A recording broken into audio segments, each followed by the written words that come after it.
Flightplan.com is a great tool to compare fuel savings between an Active Winglet equipped 525 and an unmodified 525. To get started, be sure you have two Flightplan.com tabs open.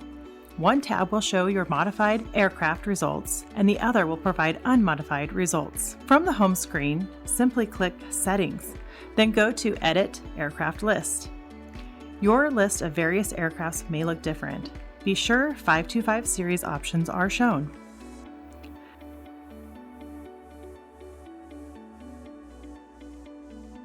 A drop-down menu is available to filter the specific aircraft options, including the addition of Tamarack technology. From the drop-down menu, scroll to select 525 series aircraft type with the Tamarack option included. Review your selections. Be sure you've inputted parameters which include Tamarack equipped 525 as well as a baseline 525 without Active Winglet technology. Next, click the Save Settings button. Now it's time to create your unmodified aircraft flight plan. Select the IFR option. Input the correct date. Select your model 525. Add your departure and arrival airports. Click the Create Flight Plan button. Open your second Flightplan.com tab and let's create Active Winglet equipped flight plan. These additional steps mirror the planning process previously utilized. However, please be sure to select features that include Tamarack technology.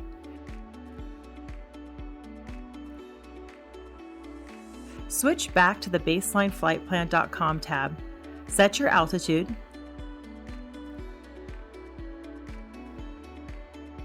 takeoff time, fuel, souls on board, select direct, navlog. You've now completed your baseline plan. Now switch back to your Active Winglet 525 tab. Repeat the steps. Tamarack winglets allow direct climb to the service ceiling, so this should always be selected for peak fuel efficiency. Compare your results across the board. Your baseline 525 performance will show significantly more fuel burn than the results achieved with an Active Winglet modified aircraft.